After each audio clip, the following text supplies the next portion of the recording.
Live? Yeah, live. Liam, So, it's good to finally see you. of course. It's been a while since I last saw you. Yeah. Yeah, so I actually met Liam up in the Gold Coast. I think it was last year. Yeah. Like Yeah. late last year. Yeah, late last year. We're both doing some pretty similar things. Yeah.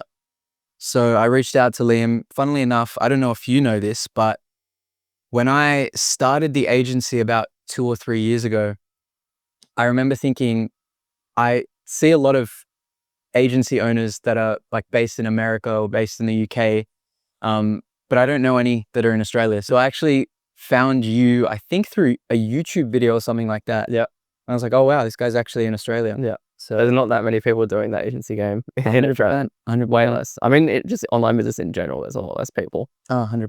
Yeah. Yeah. I think in the Gold Coast, I would say there's a higher percentage of people that are doing that kind of stuff here, but I'm from Sydney, and in Sydney, it's been like almost impossible at times to just find people that are doing similar things. So it's always a pleasure to connect with people that are doing this sort of stuff in Australia. Yeah. Yeah. That's it. Yeah, 100%. So just for a bit of context, Liam, like what is the agency that you run? Like who's your target market? Yeah. How long have you been running it? So agency's called Reliable Leads. It's lead gen for real estate professionals, mostly focus on leasing acquisitions. Obviously, real estate agents make money when they sell houses, so they need more houses to sell. So we run ads to get leads so they can sell more houses. So first got in the game pretty close to 7 years ago now, just over 7 years. Yeah, wow. I kind of consider when I officially started, it's like mid 2018. But I was studying uni full time at that point, and then kind of dabbled around with it, played around with it, worked a long list of shitty jobs in the meantime, and then finally went all in like towards the end of my degree. And then got it up and running, just went full time straight out of uni into it. That was like, I graduated end of 2019, went full time 2020 with the agency, got it up to like 10-12K a month by the time I graduated, and then kept chipping away, kept growing it, grew it to 7-figure run rate. It was like steady around like 30-50K a month for a while, just got it up to like 80+K a month, stay there for quite a while, but then lots of ebbs and flows in between there. And now we're here. Absolutely. Yeah. I think we're similar in the service that we provide. Yeah. Now, obviously, the clients that I target are law firms. We also have a very similar story in terms of when we actually started the business. Yeah. You're a little bit older than me. So when I was in uni, I kind of realized at some point that I didn't want to go down the route of becoming a lawyer. So I was studying law. And naturally, I just started thinking, like, what kind of a business can I run? Did you go into uni though being like, I'm going to be a lawyer? Like that was Absolutely. I was like, I had the headlights on and I was just guaranteed. If you were to ask me at the start of uni, would I end up being a lawyer? I would say probably 90 to 95% chance. I was so hell bent on it. And I think because in a way it was very glamorized. Yeah. Like everyone knows when you come into university, you've been told some form of a narrative, right? Like you do XY degree, you can get XYZ job, right? So that's what I was told. And I started to basically realize once I started working that, the people that are actually enjoying their life, like genuinely happy with the career that they have, people that have more financial freedom, are people that have started their own business. And the good thing about uni, the beauty of starting a business when you're that age is you don't need to start a capital intensive business. Yeah. You can actually use your brain to try and find ways to start low cost businesses. Yeah. And for me, I didn't even know about the agency business model, which is so crazy because nowadays people who might even be watching this content are so familiar with SMMA and agency, e-commerce. Everyone has it easy now. Yeah, well, in a way, right? And when I started like 2 or 3 years ago, I actually just literally looked at my skill set and I was like, I'm very good with advertising. I'm good at communication. I love marketing. And where I kind of have a little bit of leverage is in the legal industry. Yeah. What made you though choose real estate agents? Because that honestly seems like a hellish place to start because real estate agents are salespeople. So what made you decide to pick that niche? I think it was just delusional optimism and complete ignorance because I was early to the game and I had no idea what I was doing. It was literally as simple as the first course that I went through was a pirated version of Eamon Gadsby's first course in 2018 when he had like 10K subs. Yeah. I literally had zero money, so I couldn't buy it. Found it on some dodgy website, and he gave a few examples of niches. It was like gyms, it was like restaurants, it's like car dealerships, real estate. And out of all the random options, real estate just made the most sense because of just the raw economics of how much they make off the back of converting a lead.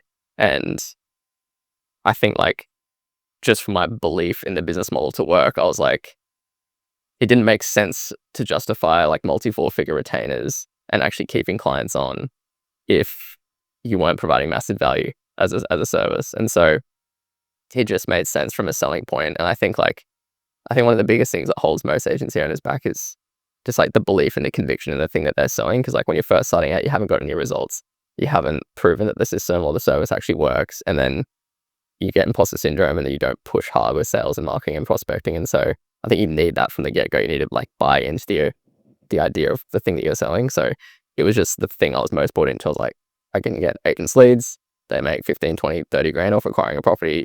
I can charge a few thousand a month for that. That's really all it was. Yeah. I think that's the problem when people discover the business model first and then try and sort of work backwards, because the mindset is more, what's the easiest way that I can kind of make money? Yeah. And nowadays, because the agency space is more saturated, maybe it's not as easy to, let's say, go and approach a real estate agent and say like, let me do X, Y, and Z for you. Yeah. Because they've heard the same pitch 100 times. They don't know who you are. They've probably spent a lot of money with agencies in the past and been burned. Yeah. So I think the situation has changed a lot nowadays. 100%. Would you say like from when you started is like completely different? Oh, 100%. And I think like I've had to reinvent how I've run the agency probably 3 or 4 times in the past 6 or 7 years to kind of keep up with all the different changes that have happened in the industry. Like, I think one of the biggest things that most entrepreneurs aren't honest about is that timing and luck play a huge factor in success. It's like people that make a shit ton of money with e-com, they've been trying for years and they like hit a product that goes crazy and then they make a bunch of money. It's like, it took me probably 1.5 years before I was like had a strong base of clients, was making consistent income. And it was like 2.5 to 3 years in that I crossed the seven figure run rate. So it was like 3 years full time running it before I'd cracked and like created a real strong business. But I think there's an element like you create your own luck by forcing yourself to be in the right place at the right time, just by sticking with it and staying in a business model long enough. So I think the luck factor is really that you're early to some kind of opportunity that is uncrowded in some way. And I was just early to selling social media and early in Australia as well. Mm-hmm. So I think, like just from a lot of other agency owners that I've worked with, a common pattern that I've seen is not just being early globally, but being early in their local market is a big advantage. And from like the US to Australia, things always kind of happen 2, 3, 4, 5 years later, depending on what industry that you're in. So I was just kind of one of the first people to, I'm not the only one by any means, but one of the first to go heavy on real estate social media marketing in Australia. And definitely was one of the first like run paid ads, like run an offer through paid ads. And that's like when my agency really took off. Yeah. And I think there's also an element of just being ruthless with tests, like just testing different strategies.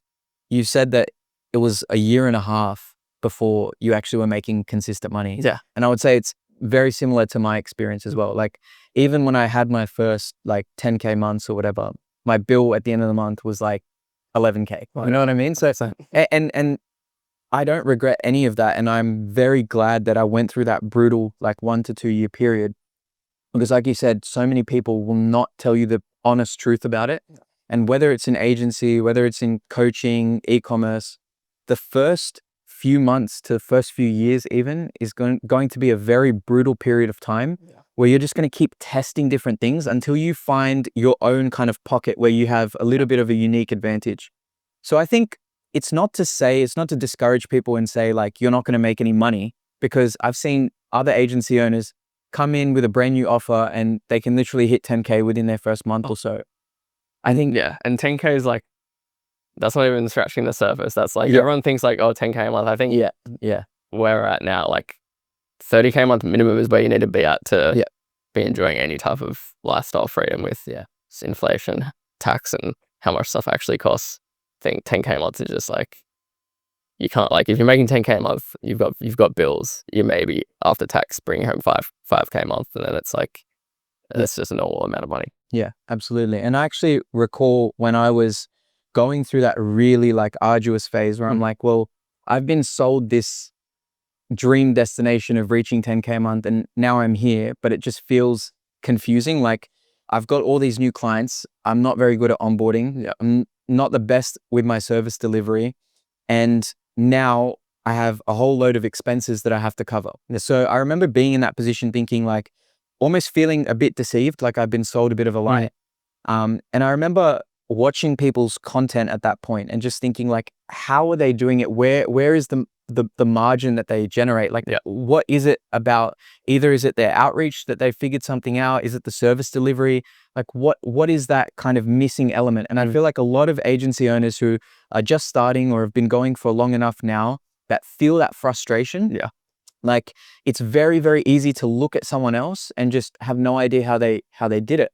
And I was in that boat, and I'm sure at some point you were in that boat. 100%. But the idea is everyone goes through that. That's like literally a natural ebb and flow of being an entrepreneur. It's about how you use your creativity, how you use your grit to actually get out of that. You know what I mean? And usually there's like gold right at the end of the rainbow. 100%. So, like, I think at every kind of like pivotal stage and milestone of like different levels of agency growth that people think about as these like shiny objects of like 10K a month, 30K a month, 50K, 100K a month.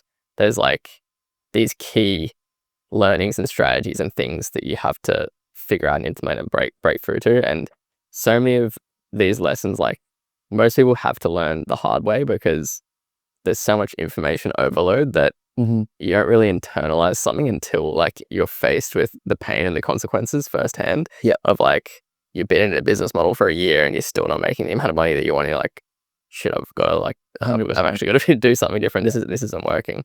And like, I think like the main ones for me was probably the first time I like just started outsourcing anything. Like the first VA I ever got was like, that was like when my mind was like, oh shit, like I can pay someone and they do things for me and I don't have to do it. Like that you actually start to buy back your time. It sounds so obvious, but most people that are very educated, that are actively trying to grow businesses, have so much resistance to just handing over simple tasks to virtual assistants. 100%. And like, I first did it with outreach, and then I like had a full-time VA just doing outreach, and then grew my agency into like 30K a month of outreach, and then they started helping with fulfillment, and then I got a lot of fulfillment off my plate. And then probably the next pivotal thing was client acquisition through paid ads, and then it's like high level operations of how to manage like 30, 40, 50 plus clients.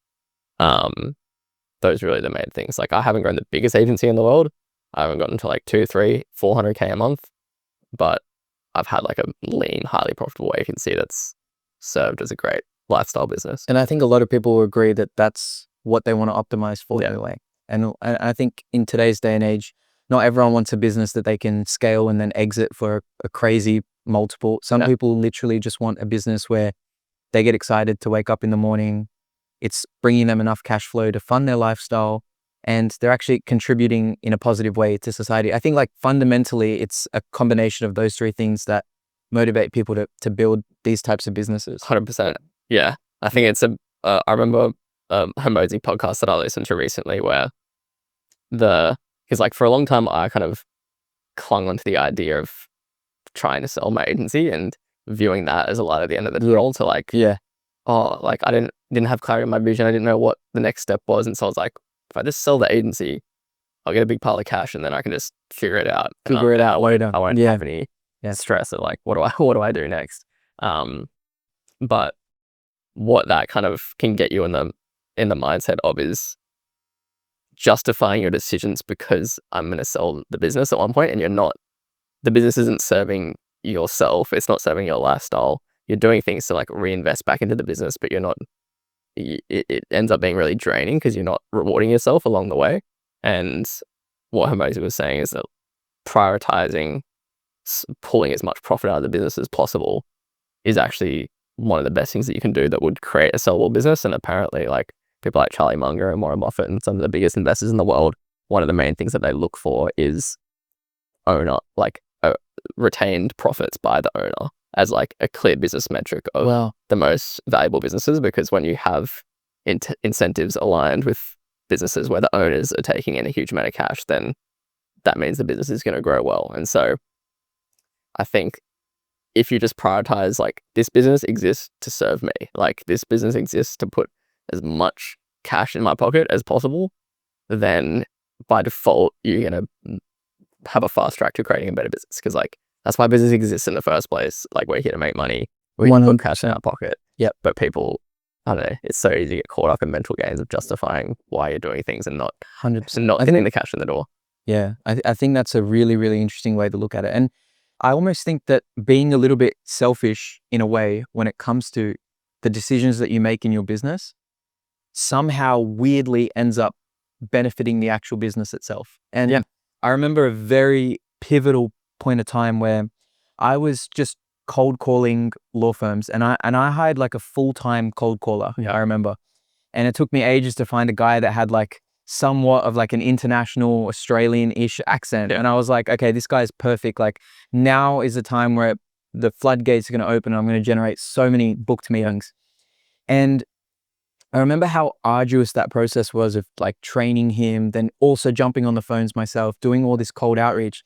And the thing with me is, like, my face used to literally go red when I used to do these calls. I used to absolutely, cold calls are the worst. it was the worst. And I used to think, like, if I was a receptionist working at a law firm and I'm getting a call from someone who's pitching like some sort of a service, like, I'm not going to go pass that on to the principal lawyer, right? I'm not going to obviously I'm going to say, okay, sure, give me your email and hang up. And what I absolutely despise is the agency owners that are coaching other agency owners and telling them, like, you have to do it this way. You have to do cold calls. And when I decided, like, no, I'm just going to do this the way I think will actually make sense for me. And I looked into paid ads and I thought, like, I'm a very creative person. I can get on camera. I can, whip up a batch of like 10 to 15 ads. And I just had this feeling like that's going to do so much better and save me a lot of stress and headache as compared to cold outreach and cold calling. And that was one of the biggest levers that I pulled in the business, was actually deciding to risk my own money and run paid ads. And in hindsight, I'm like, why did it take me so long? So, exactly the same. And it's so ironic because our whole business model is yelling. So it is like we're jumping on sales field, convincing other people, like, you need to run paid ads to grow your business. And they're not doing it. And so we're not doing it. It's crazy. But I mean, at the start, I didn't just straight up didn't have any money to do it at all. But like I think like I grew my business initially off the back of cold calling as well. And I think like most of the, like, how you really win in this space is you have to know when to be contrarian and go against the grain and just like test your own ideas and run with your own intuition. But I think only after you pass a certain threshold, because it's a really unique business model because the business model is so good and there's so much demand for it. Like, it ticks all the boxes. Like lots of these online business models, you got time, location, financial freedom. Everyone wants to do it. And so there's a lot of people teaching you how to do it, which means there's all this information out there on how to do it, which means you're competing against all these other people that have the same information. And so I think when you're like at the start in just like the validation stage of just trying to get product market fit, you shouldn't get creative and you shouldn't try and innovate. You should do the reps. Just do the reps. Just do what the courses say, do what the coaches say. Just like put your own subtle spin on things that are already working and offers that are already working. And then once you've paid your dues and once you know how to sell and once you know how to onboard a client and keep them and get some case studies and get results, then start innovating and start trying different stuff. Like, I remember the first time I ran paid ads, I did just like a basic kind of cold Gordon type offer, like get this number of listings in 90 days or you don't pay. And at the time I didn't even understand how guarantees work. I was just straight up offering it and didn't even have a guarantee in place. And I just shot myself in the foot with a few clients. But after probably like about a year, the market caught up I created a lot more competitors, obviously made noise. A lot of people started copying, and then everyone else is running these guarantee ads. And then I have seen, like, I've seen some of them to this day. Oh, like, in your niche. yeah, more most of them are my students now. Yeah. But like once everyone else is doing guarantees, then selling a crazy guarantee becomes not crazy because everyone else is doing it, and then it's kind of just like similar to a race to the bottom in terms of price. 100%. And so when I was experiencing that, then I was like, well, what am I going to do? Like, everyone else is offering guarantees. So I switched up all my ads, rewrote scripts, and I just created random scripts just talking about what I think the market needed to hear, and just saying things that I thought were logical arguments of like why our service is good. And just, it was something I'd never tested before. And it ended up being my best performing ads ever. Like, for about 6 months straight, I was getting $8 leads for people wanting to work with us. And it performed way better because everyone had gotten sick of the guarantees and they kind of see through the bullshit. And I feel like no one likes their intelligence being insulted, and it just gets too crazy. And so I think like being a good marketer is like knowing how to keep your finger on the pulse of what people are already thinking, and predicting that, and kind of like saying it back to them better than they're even thinking it in their own heads. 100%. Yeah, that's a major part of it. And I used to not understand at the start why copywriting was a very valuable skill. I used to think, like, I mean, especially with AI tools in the last like 2 years or so, I was like, oh, well, copywriting's dead. But when you think about what copywriting is, and it's articulating those things that your market are actively thinking, but no one has said them in that particular way. Yeah. When you get really good at that fundamental skill, you can come up with 100 different angles. You don't need to copy and paste what you've been taught by a coach or by a guru. Yeah. You can take the kind of structure behind it and then just put your own spin on it. And typically that's when you really start to work magic. And what you're saying about, just literally saying what your honest thoughts were about your real estate market. I had the same thing with law firms, right? Like, I basically, in a lot of my most successful ads, just blatantly call out law firms for being very risk averse, for not trying paid ads, for saying that it doesn't work for them, saying that their sales cycles are too long. Like, these were things that I picked up after a year of having really brutal cold call conversations with these law firms. And then I'm like, well, if I have all this information, in a way, like, this is really good IP. This is really good information that I can spin in my ads. Yeah. And once you start speaking to that inner voice that all of your clients have, and you speak directly to that inner voice, they're going to want to reach out or at least see what your offer is all about. So it's just about creating that closeness with you and your prospect in a way that no one else is kind of doing. 100%. Even if you look at this in like one of the most common niches, the weight loss industry, like, the offers that are being sold in fitness are always the same thing. Like, lose X amount of weight or put on X amount of muscle. Some spin on it. Exactly. It's just the way, it's how you can speak to your ideal prospect. And the closer that you get to that inner voice that they have, usually the better the result. Yeah. Especially with paid ads. 100%. Now, I want to talk about basically something that we both did at similar points in our agency. So I was at a stage when I was starting to generate a lot of inquiries through leads, through running paid ads. And I kind of felt like I was hitting the same brick wall when speaking to a lot of prospects.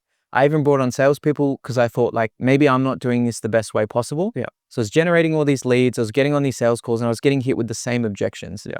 And then exactly what we just spoke about, I had this crazy idea. I was like, why don't I just create something that will just automatically show all my prospects and my ideal client that I'm an authority in that industry. Like, how can I convey that to them? Now, obviously you have VSLs, which you put on your landing page, but I felt like a VSL, people were starting to basically see through it, right? Like, me and you now, if we click on an ad and we see a VSL, we know exactly the kind of structure that they're going to follow, what the whole motive behind the VSL is. And I thought about it for a very long time. And I came across this book by Daniel Priestley, and it was called Key Person of Influence. Yeah. And what I loved about the book is that it was written a long time ago, but it was basically predicting the whole shift towards personal brand and authority building online. And I remember reading that book, and one of the points that he talks about is publish, like publish, because that's what makes you a key authority in your industry. And I just remember thinking, like, I don't want to be entering these sales calls and these conversations with my prospects kind of on the back foot. Yeah. Like almost convincing them in a desperate way to try and work with me. So I had this idea to write a book. Yeah. And I remember maybe like a month after I had that idea and I started just slowly jotting down certain things, you put up a story on your Instagram and you said, I'm writing a book for real estate agents. What should the title be, or something like that? And I reached out to you at that point.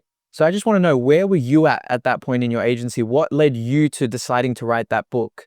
Yeah. Well, in hindsight, I can intellectualize it a lot better, and I can see all the dynamics of what was going on and why I was struggling. But essentially, I kind of been through my third or fourth rework of my offer, and like everyone that's in marketing like probably understands the concept of a unique mechanism in your offer. And so essentially, people say, new is better than better. Like you can't just sell a service and pitch it because it's better than the next agency. A new opportunity kind of just cuts through the noise because it's something different. Everyone has like a built-in shiny object syndrome. And so everyone wants to do the cutting edge thing. Everyone wants to do the newest thing that their competitors aren't doing. So all along, I'd kind of been following that framework of having different unique mechanisms as my kind of selling point. So like at first, because I was so early, just social media was the unique mechanism. And like most of your conversations were just like convincing them why social media is a legitimate place to put their advertising dollars. And then I did Facebook Messenger chatbots. And like that was one of my initial unique mechanisms, because it was like a fancy different way to capture leads, and you could like go back and forth with people, and you could build a messenger database, and it had high open rates and all this stuff. And then it was video sales letters for real estate agents. And I like sold video sales letters for real estate agents to help them improve lead conversion.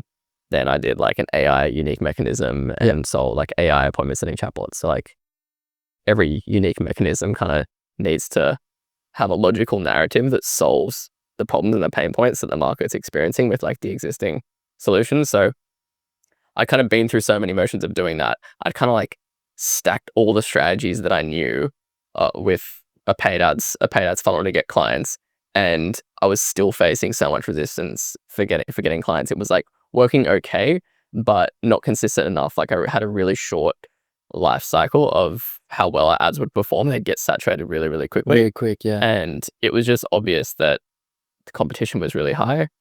There was so many people copying my stuff because I've been in the space for a while and had a lot of eyeballs on me. And I got to a point where I was like, I kept been repeating this cycle for too long, and I need to do something significantly different and bigger to just create a moat around my business that I'm not even getting compared to everyone else. And that was really the other frustration, was having the same annoying conversations on sales calls where people are just like asking stupid questions, like haggling on price, comparing you to other agencies, not understanding why you're different. And I didn't want any of that. I think like because I'd been in the industry for so long, I was like, I deserve to be viewed as an authority figure because I am, but like the market's not perceiving me as that. So that's kind of what drove me towards like, I need to do something bigger. I need to do something that I know other people aren't willing to do. I need to do something that would take a lot of time to copy. And yeah, something that if someone consumes this marketing asset, then they will view me as like the go-to person in this space. So in retrospect, like from what I've learned after going through this process, is that I think like 90% of people are doing some version of like an offer-based guarantee strategy, and guarantees are a symptom of low status in the marketplace. And when you have low status, it means that people don't trust you. And when people don't trust you, they need other things to get them across the line to be like, all right, I'll still do business with this person, even though I don't really know. And that's why you end up competing on price. Yes. And then we compete on price, and you compete on how crazy of a claim and a risk reversal can you make. Yeah. And which is, I'll guarantee this result, or you don't pay, or I'll give you my left kidney, pay you or I'll do it. Yeah. And so that's the state where the market's at now. And the problem with that is that like the best definition of brand that I've heard is that when experience exceeds expectation. And so if exceed, like if you walk into, Louis Vuitton, you want to buy a t-shirt, you don't just get a t-shirt, you get, an entire store that looks beautiful, it smells incredible, you've got a personal assistant asking you questions, you've got someone that's offering you a glass of champagne, and you're just getting a t-shirt. It's your expectations have been exceeded in that transaction. Whereas if you're signing up to a service where from the get-go you're saying, we're going to help you get this result, expectations are at like a 10 out of 10, then all of a sudden every business relationship that you ever enter into, the expectations are like the most difficult to meet. And I remember one of Mosey's tweets that said, opportunity offers are the easiest to sell but the hardest to fulfill. And that's a big challenge for business owners in our industry, where it's relatively easy to sell the opportunity of business growth. Everyone wants to make more money. Everyone wants to grow their business. But if you're selling it in the context of these crazy outcomes and these crazy expectations, then you create a nightmare of a business where operations is horrible, like client expectations is horrible. You build a churn and burn business, and that's a very difficult business to run. So I think when you've got people that have kind of been indoctrinated by your content, they really view you as an expert, they already trust your advice. Once I implemented all this, I completely dropped all my guarantees. I didn't need it at all. Like, I got into calls and people were like, I could see the shift immediately, where it was similar to the conversation that I'd have with like coaching and mentorship clients, where they view you as an authority figure, they view you as an expert. They like feel lucky that they're getting the chance to jump on a call with you. And they're like worried if they're going to get accepted to work with you or not. It's completely different. And yeah, and after being in the real estate industry for so long, where there's a lot of lack of respect, there's big egos, they like, to you, they're just another service provider. And all the conversations, like, they're salespeople, they're like, convince me to work with you. Yeah. You have to like, you can't play that game. Yeah. You cannot play that game. It is a race to the bottom. Yeah. And then as soon as I did the whole book strategy, built out that funnel, it was like, they actually respect me. They actually want to, they want to work with me. They're like, it was crazy. So I was increased my prices. So yeah, that's the, I definitely want to like break that down, because we both, in terms of timeline, launched that at very, very similar times. Yeah. And we both saw how that played out. But I want to come back to what you said about trust, because trust, in my opinion, is the number one thing that allows people to buy from you. Yeah. And from my perspective, the easier it is for you to sell the exit in a sales type of a setting, the more likely they are to trust you. Yeah. If they know that you're not desperate, if they can't smell desperation on you, which I guarantee you so many agency owners are going to these sales calls and trying to apply these like Andy Elliott tactics, where it's like trying to psychologically make them, and you see all these videos on Instagram, and I'm like, that just does not work. Consultative selling, where you're genuinely trying to help them, and you're able to just position yourself as an authority that doesn't necessarily need the client to work with you. Yeah. That's when you get the most leverage. And that's when you actually end up making more money, as opposed to when you're being extremely pushy, where you're trying to, it's not, in my opinion, it's not actually possible to make someone trust you in a 1-hour sales call. No, it's just not physically possible. There needs to be some sort of trust building on the back end. And I used to think that the only way to build that trust was through organic content. So I'll tell you what I attempted. I tried to do reels for law firm owners for like 6 months. Yeah. Every like week I would go sit down in a studio, make all these reels. It just wasn't natural to me, right? Because where I shine with my content is I like helping people that are a few steps behind me. I can't really speak to lawyers in that same way. Yeah. So that content was just flopping, and I would post and I would archive and I used to think like, this is not really building authority, because it's not getting enough eyeballs. Yeah. And I can't really communicate all the information and knowledge that I've accrued within a 30-second reel or a 1-minute reel. And I was playing a game that I was never going to be good at. So I literally just thought like, what am I good at? Where are my strong skill sets that I can basically apply some leverage here and build up some authority, basically for the exact same reason that you said, so that when we get into these sales calls, people actually perceive us and our company in a totally different way to any other service provider. Yeah. That's essentially just a commodity, right? And that's when I really, really thought about this idea of like, writing a book shows the same way. If you look at someone who's completely jacked, right? someone who's completely jacked and you know that they've done it naturally, you look at them, you're like, wow, that took a lot of effort and dedication. And clearly this person knows what they're doing. Yeah. Right. Assuming it's natural, right? Assuming it's natural. Now, the same way with a book, I thought about it and I was like, writing a book is not an easy task. No. Also, the better the book, the more trust that is built between you and this person without you even ever seeing this person. Yeah. And it's kind of like content, but in my opinion, if you trace back books, there are books that are like making comebacks now that are written like literally 50, 60, 70 years ago. Yeah. Like you look at the whole Stoicism wave and how so many of those books have made a massive comeback. It's because that knowledge has been documented in a way for people that actually are interested in learning that information, can digest it over a long period of time and naturally just build up more trust and basically just extract more value from that one person. Yeah. And it's actually very scalable. That's the thing. Like people talk about content being scalable, sure. But like a book is literally the most scalable. Like you write it once and it's there forever. You just keep selling it. You can keep selling it. Yeah. And you know, another big thing was I started to just think about having more assets in the business, having more intellectual property in the business. Like I remember sitting down with a business mentor and he was like, okay, so tell me what is your ad system that you use for your clients? And I'm like, so basically like what we do is this and this, and this is where like we actually tell lawyers to create a VSL and we help them film it because no other lawyers do, use this strategy. He's like, so what do you call that? And I remember thinking like, I literally haven't formally documented any of my business systems or strategies. And all of these kind of ideas and conceptions that I had all seemed to just come up at the same sort of time. And that's when I made that decision, like, yes, writing a book is going to help me massively and benefit me in the long term. And again, it took a very long time for both of us. Yeah. So is that like, let's talk about that because I feel like people are going to maybe hear this and think like, all right, I'm going to go and write a book. But I want to be very clear about something. A book is not the same as a lead magnet.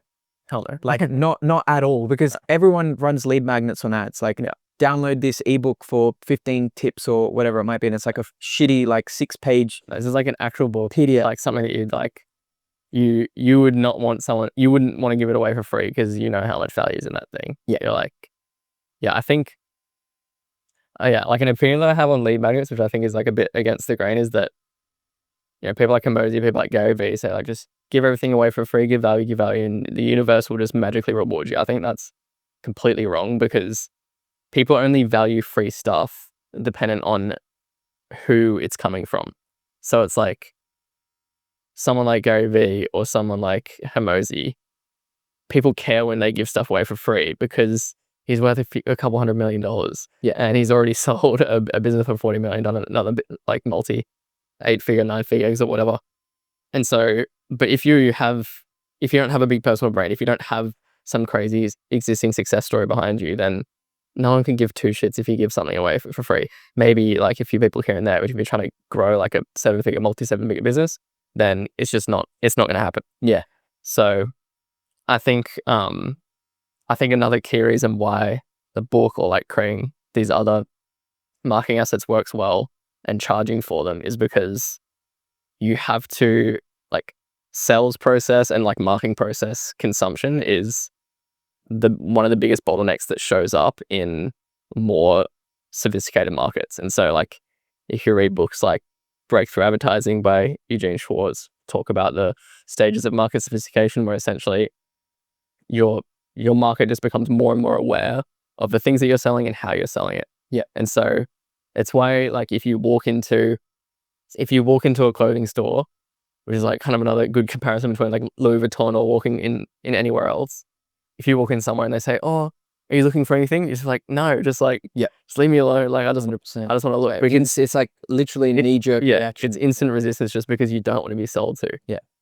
Versus if you're just walking through, a nice luxury store, and you stumble upon something you like, and then they help you with it, and then they give you something that might match with it, and they might upsell you a few things, but it feels natural. Yeah. Then it's great. And so hiding your sales process, like the same messages that you would get across in a video sales letter, you put in your book. You put in the bonuses that you include. You put in like the free bonus masterclasses that you include with the book. And then because they paid for it and because it's this different thing that they're not aware of, then they consume it and they actually go through it. Because you might have a great VSL, but if you're in an industry in a niche where you've got a lot of competition, then especially more B2B industries and more sophisticated industries, business owners don't have time. Everyone's got like billboard blindness. They just filter things out. Like, I can't remember the last time I watched a 15-minute video sales out of the whole way through. You don't do it, but I have bought people's, mini courses and PDFs and books and things. And because you pay for it, like, I want to go through that thing. So getting people to actually consume your marketing assets is one of the biggest challenges right now. So that's where I'm seeing a lot of innovation. That's why I think the strategy works, is because it hides the sales process. It gets through people's spam filters or billboard blindness. Yeah. Now I can basically predict right now that people are saying, well, isn't it going to affect me negatively if I'm giving away all of my systems, all of my IP away, even if it's at $27? Like, what if my competitors buy, what? And a big one that I used to hear when I was writing the book was, well, what if they just go implement it themselves? And I remember hearing that, and I have my answer to it, but I want to hear, like, what do you say to those people that give you that kind of objection? I say, good, like, the people that, one, they won't, they don't, and it's wrong, and it's not true. And they haven't tested it, and it's not how people actually react. I think there's two types of markets when you're selling to B2B. There's business owners that there's business owners that want done for you, and there's business owners that want done with you. And so even the people that want to do it themselves, they would pay for consulting to help do it faster and to help make less mistakes. And so you have an opportunity to monetize off that. And so there's either business owners that are working in the business or working on the business. Business owners that are working in the business don't have time to be learning shit or implementing their own strategies. They just need an agency to come in and build it for them. And that's most businesses. That most people are on the tools. It's like, I'm in the local business lead gen space. Like, a lot of my students I teach to do like home services, roofers, contractors, kitchen and bathroom renovations, concreters, like luxury landscapers, or even like insurance companies, people selling solar, like all these different lead gen niches. The person that you're dealing with, they're like in the trenches working the business. Like the roofing company, the founder is often every now and then on the roof also whacking up tiles. Yeah. And so they don't have time to be learning Facebook ads, and they'll learn about it. They want to know how, like, what to do, but they want you to implement it. Then you've got other businesses that are more removed. They're working on the business, maybe like big enterprises. You're working with CEOs or whatever, or selling to other, online businesses. They're more actively involved. Kind of like e-com is moving a little bit more into this. Like I saw a report. I can't remember where it was for, but it's like, it used to be 70% of e-com businesses got like external marketing agencies do their marketing. Now it's kind of flipped, where it's like 70% is in-house, 30% is outsourced. And so now a lot of the people that had e-com marketing agencies are flipping to doing more consulting services. 100%. So I think you have to know your market and you have to know what to sell them. But regardless, the book will allow you to sell either consulting or done for you to that customer. And the whole point is that you kind of like value bomb them, and they realize, they're like, oh shit, there's way more to this than I thought. Yep. And it's way more complex than I thought. And I want this person to just help me fast track it. When you look at like some of the best salespeople, the ones that are able to make the prospect come to terms with their own issues that they're facing, and they do it in the most natural way. Yeah. And we've all experienced at least one like brilliant salesperson in our life, and we're like, wow, we come out of that experience like, just like, wow, like I really didn't feel pushed at all, but I really want to buy it. And what I've noticed about those people is they make you come to terms with your shortcomings, your pain points. They just make you answer it yourself. Yeah.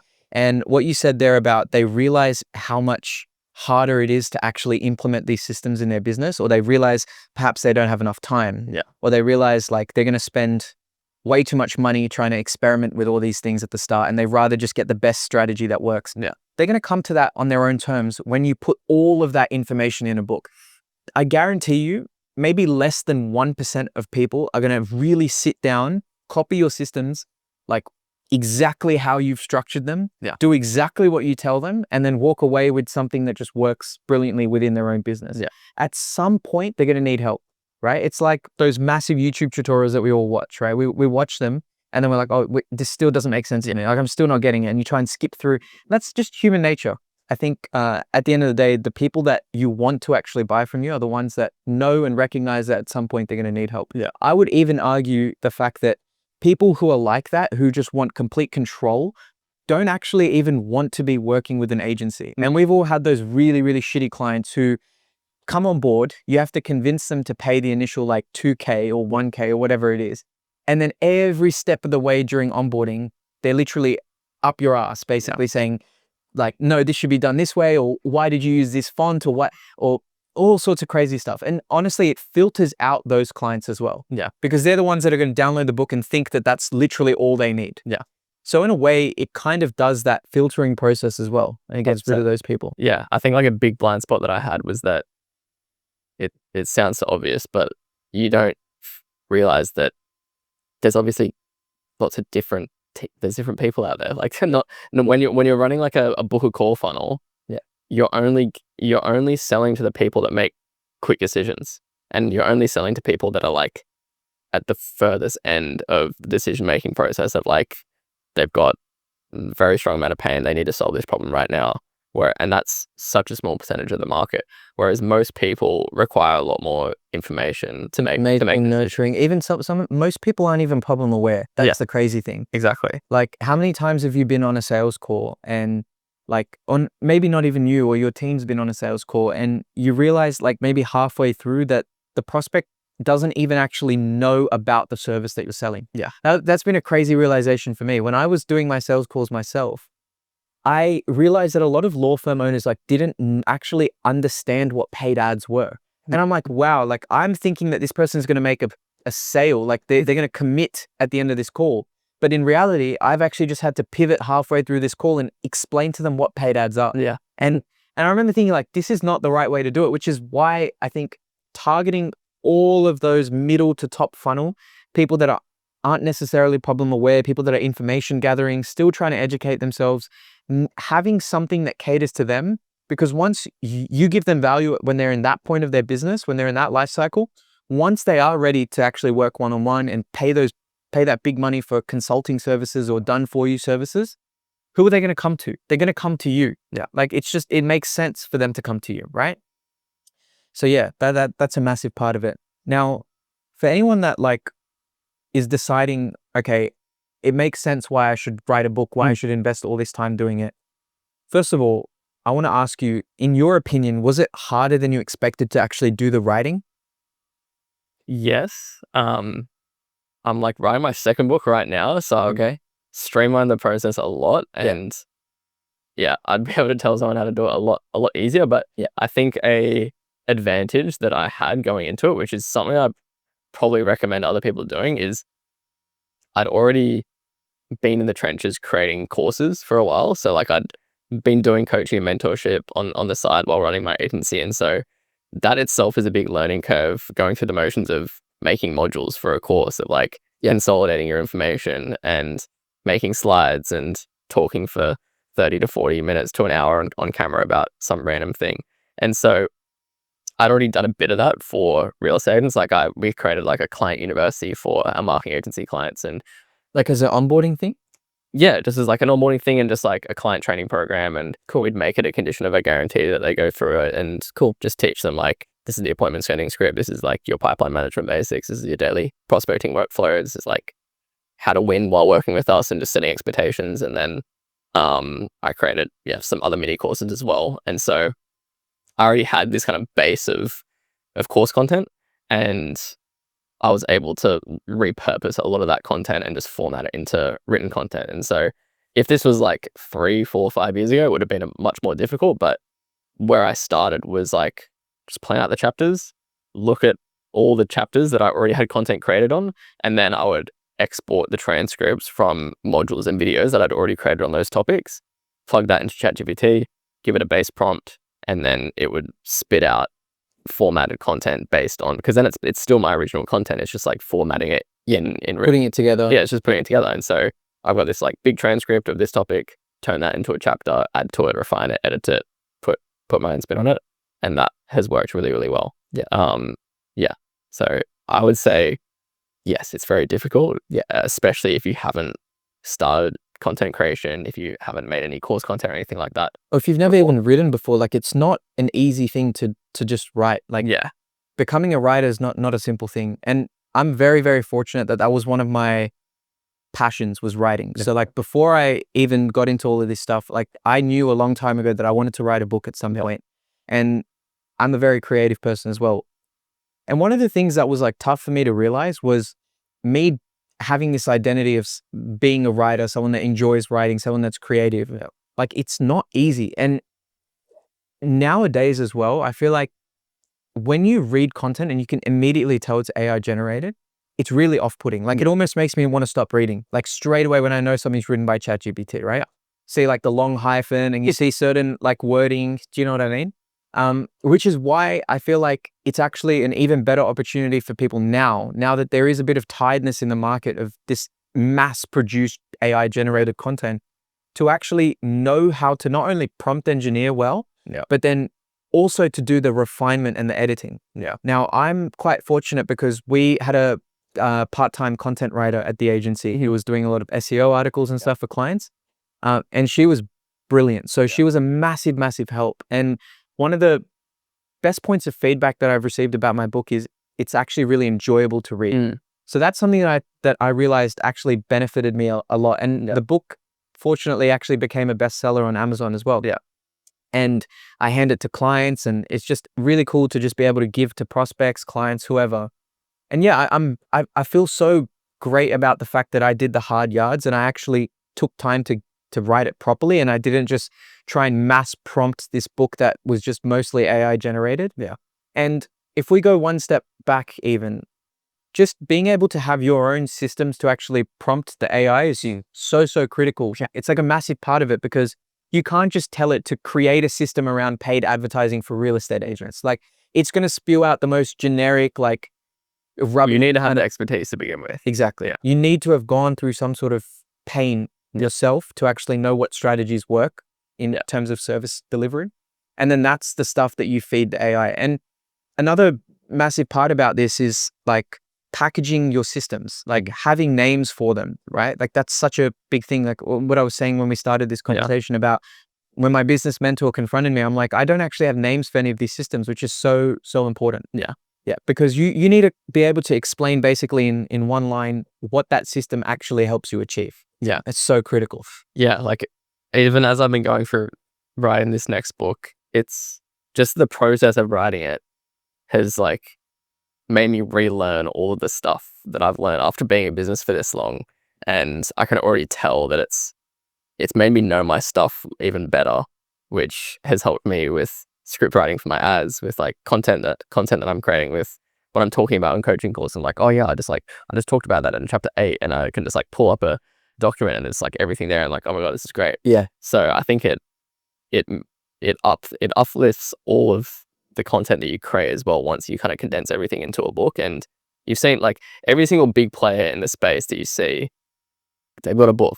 Like Hamosi has 2 books, Grant Cardone has a book, Gary Vee has a book, Dan Henry has a book.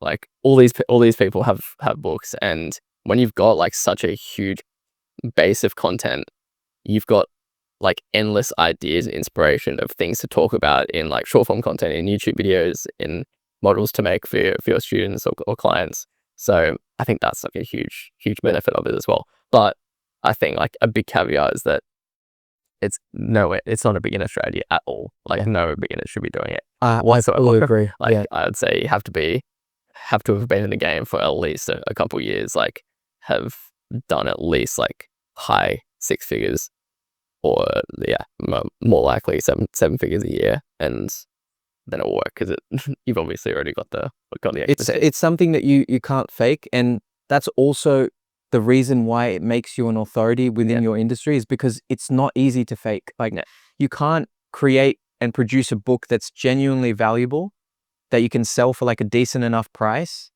if you have no experience and you're faking it. You can, however, fake a VSL. Like that's very easy to fake. We know, like I've seen some crazy shit, bro, of like people faking results, Stripe screenshots, everything. I've seen people running ads with my screenshots and my testimonials on their VSL. Wow, that would, oh my God, that's crazy. That would piss me off. Yeah. But there you go. Like, it's so easy to fake, but then again, no one can fake the systems that you've genuinely created yourself throughout your experience in your agency, right? So obviously we can agree that writing the book isn't the easiest thing, and it is quite time intensive. Yeah. Even though there are tools and systems that you can implement to obviously make that process a lot easier. We also agree that you need some level of basic authority within your industry, just purely from an experience point of view. Like, you need to have at least a couple of years under the belt. Yeah. Now, the next part, which is the actual funnel, like, how do you sell that book? Like, that was a big thing that I tussled with for a while. Like, I almost remember, like, when I realized maybe 3/4 through writing the book that I actually had to sell this book, Yeah. I started to freak out a little bit. I'm like, I've spent a few months writing this book. What if it doesn't sell? Like, I remember I had that feeling. Yeah. I also really wanted to make sure that the people that bought the book weren't just like going to, let's say, Amazon's database. That was something I was very, very like deliberate about from the start. I knew that I wanted to get the Amazon bestseller because, again, to be able to legally, with screenshots, with links, with proof, say that you're an Amazon bestselling author, a New York Times bestselling author, it's super valuable. Yeah. But at the same time, people don't realize when people buy your book physically through Amazon, for example, you can't get the lead's information. You don't have their email address, their name. Yeah. Yeah. So like for me, I was very conscious about that from the start. Yeah. So I actually remember I reached out to you and we discussed back and forth, like, what's a way that we can get all the people that purchase this book to somehow stay within our funnel in a way that we could probably nurture them, maybe hit them with some more, like, for example, email sequences, give them more value, sell them more courses, do things with them later down the track. Yeah. And you had a really strong strategy already in place. My strategy wasn't as strong as yours, which is where I took some learnings from you. So maybe we can talk about that. Yeah, for sure. Step us through that. Yeah. I mean, from the get-go, yeah, obviously, like, all of the authority and like the stamp of approval that you can add onto a book saying that you're a bestseller and stuff is great. And I wasn't even thinking about it from the get-go. I was just like, I just want to get people in the door. I just want to get leads. I just want to get clients and just get this thing cranking. And so, and I planned to like have a sales team on the back end that was calling the leads to all the people that bought the book and everything like that. So I just sold the book on a funnel that I built on Go High Level. And the book doesn't even exist on any other platforms. That you can't buy anywhere else other than this one landing page. And then the way that people actually get access to the book is in a school community. So that's like how I'd recommend anyone doing it. A school community, what community, it doesn't matter. What at the moment is like trending big time. Yeah, whichever one, whichever one you use, because then you're getting customers and then you're growing a community at the same time, and then that's an organic marketing asset that you own, the community on the back end, and all of those people are customers. And there's a big difference between customers and leads. Yeah. And like before I had school communities or anything like that for the coaching or the agency, I did this whole strategy in Facebook groups, and I've kind of seen the OG kind of Facebook group strategies being leveraged in school groups and what communities now. Some OG guys in that space are Client Sync Community, and they've trained people like Cole Gordon, people like Tony Robbins, and they were doing like multi-six figures a month just from Facebook groups. And Crazy. That was like one of the first strategies that I did is just growing. Like I had a Facebook group of like 5,000 people that built up a lot of authority, and that's a marketing asset that you own, that you can remarket to, and that decreases your customer acquisition costs because you don't have to run ads to those people. And so if your book is feeding a community like that, and a community of people that are buyers and customers versus people that just have opted into free stuff is night and day. Like there's so much, like they're literally bought in, they've paid for your stuff. And that's a big part to clarify as well. Like the book needs a monetary value. Like you shouldn't give it away for free, because then in my opinion, even if it's a 150-page book, super valuable, it's still free. Then they're not customers. There's no skin in the game. There's no guarantee that they might buy from you later. Like usually these people will just vanish into thin air, right? So it's a really big part of it. I want to get back to the whole funneling the people that buy the book into a community. I want to talk about that and break that down, because in my opinion, that's the most valuable part of this whole thing. Yeah. But before we do, I'll just step back to the whole Amazon thing and selling it in as a physical copy, because funnily enough, I actually reached out to like a coach or a consultant that had made, I think it was like 1 to 2 mil that year, just raw off selling his book. Yeah, right. And he actually used just the book alone. Yeah, just his Crazy. book, like spending a shit ton of money on ads. I don't even know if he was profitable. Like I have no idea, but I assume he probably wasn't that profitable, because the whole idea of the book is not to necessarily make money as if it's an e-commerce business, right? But I remember one of the things he told me was it's a brilliant downsell.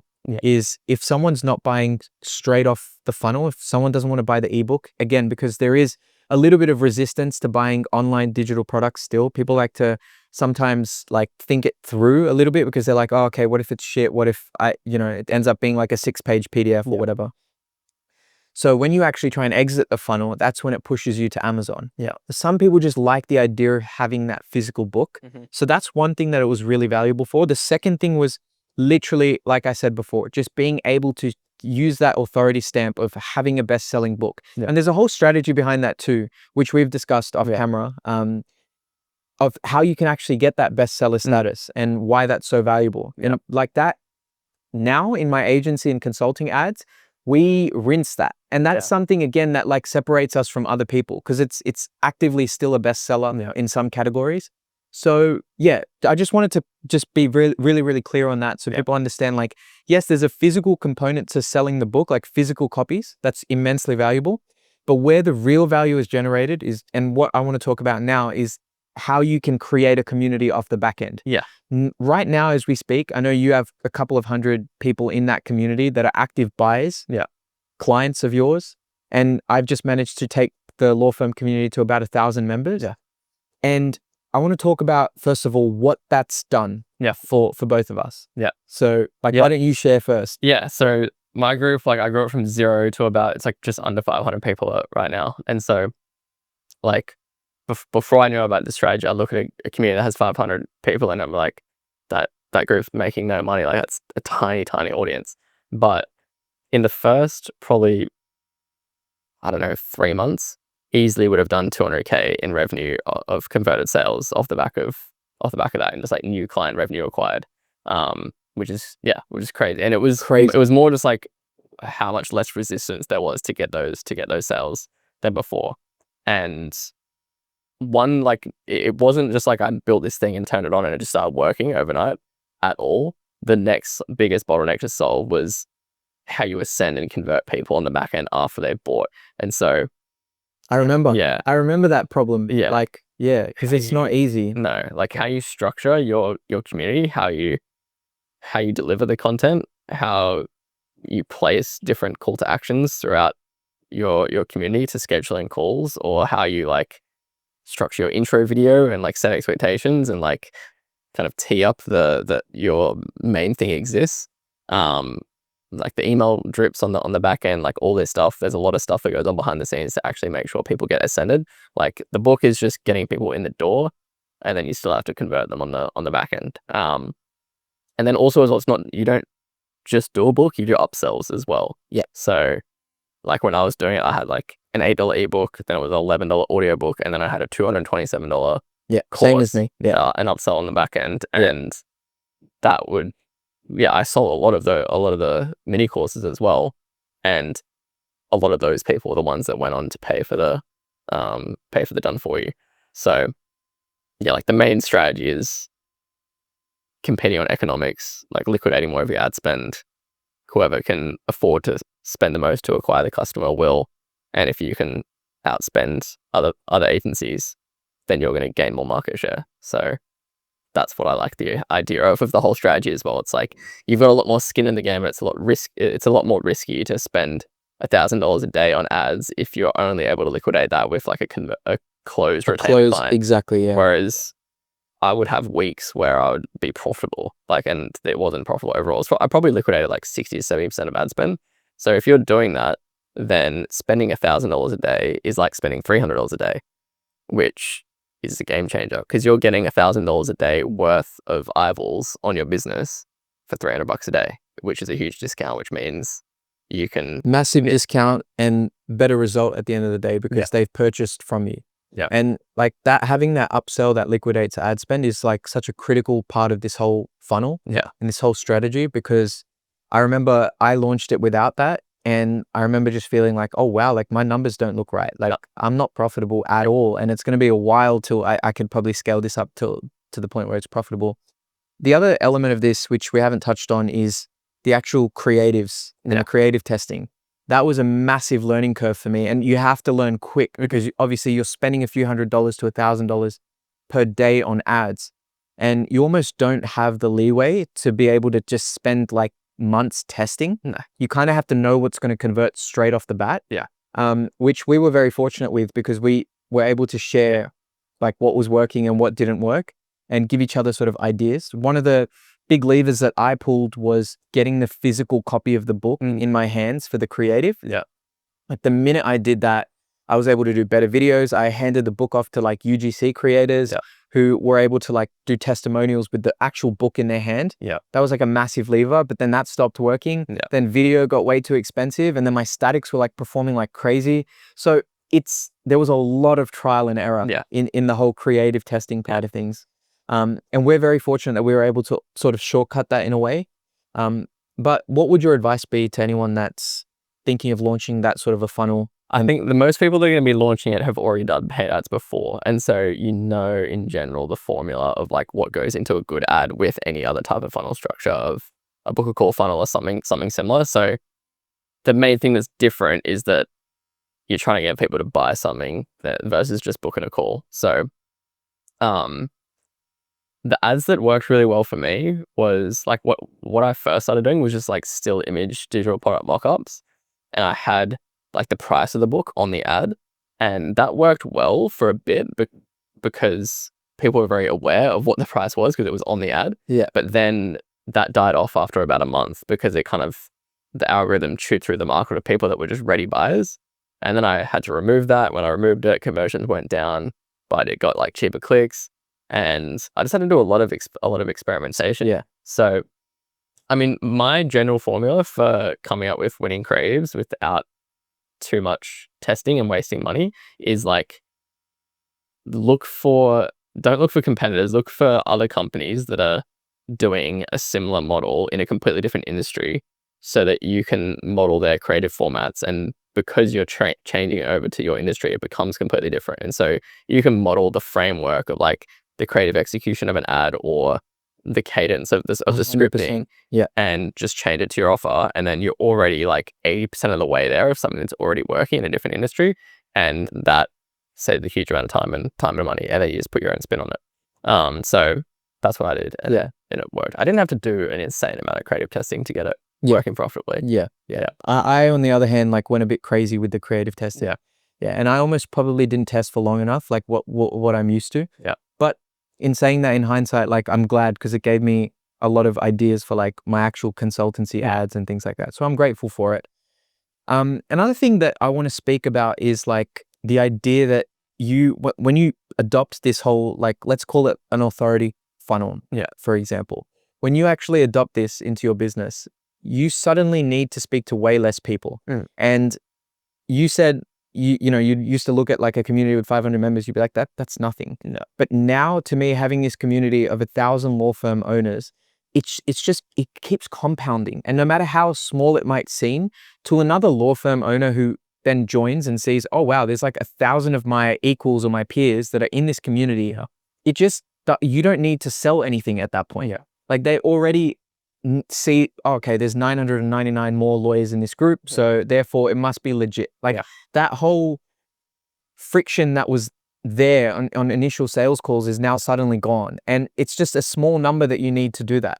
Which is why, like, even when I've helped people do this in the past, a very similar funnel, I tell them, like, even if you get 100, 200 buyers of your book and you get them into one single community, that's something that's always going to compound. Like even on the back end, if you just keep those ads running, that's just constantly building and building and building. And even if you can do like a quick burst, get 100, 200 people in there, it's just as valuable, because now you have these customers that have bought at a low price point that you can later down the track send them emails. You can perhaps upsell them, get them on sales calls, get your appointment setters in those communities. Yeah. Like to this day, it takes me, I would say maybe 20 minutes per week to just draft up 2 or 3 posts on my school community. And every now and then someone will ask me a question. Like this morning, someone said, can you give me an example of the VSL strategy? Yeah. Right. So someone was reading the book this morning. They must have come across that and they asked me for an example. Yeah. And then when I gave them an example, the next thing they said is, where can we book a call? Like if that's what starts to happen on autopilot. Yeah. Because you've built a system that's just running basically.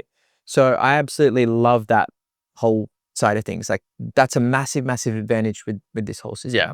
Another big advantage about this system, and we were discussing this off camera as well, is I feel like this really does apply across so many different industries too. Right? Like it's not just coaches and consultants. It's anyone that wants to be perceived or feels like they deserve to be perceived as an authority within their industry can like launch a book and do this whole funnel and become an authority, and then make it so much easier on the back end to convert clients, whoever their clients might be. So an example is there's a very famous Australian lawyer. His name's Jahan. He was recently on the Johnny Depp Netflix series because he covered the entire thing on TikTok. And he's just gone and launched a book, and he's a lawyer. So I'll be speaking to him soon as well. Cool. And he's managed to do that in a totally like different industry to us. You know, we do coaching and consulting, and I'm sure it's going to have very similar results for him. So this is one of those truly, I guess, truly long-lasting systems that you can build in your business. Super valuable. I think like different formats of media carry different levels of perceived authority. It's like you can put up a TikTok and anyone can put up a TikTok, or you can put up a YouTube video and that's like a bit more authority. It's like not everyone uploads YouTube videos. There's a bit more intention there. It's a different audience. Or it's like you could do an interview on a news channel and then now you've got heaps of authority because only special people get interviewed. And that's kind of why like, you know, podcasting became a thing, because it's like a media format that like only important people get interviewed. And so that's what you see a lot of people doing fake podcasts and just like, you know, doing their short form reels, pretending like they're in a podcast. And I feel like a book is just kind of like at the top of that spectrum, and it's the most evergreen format of content.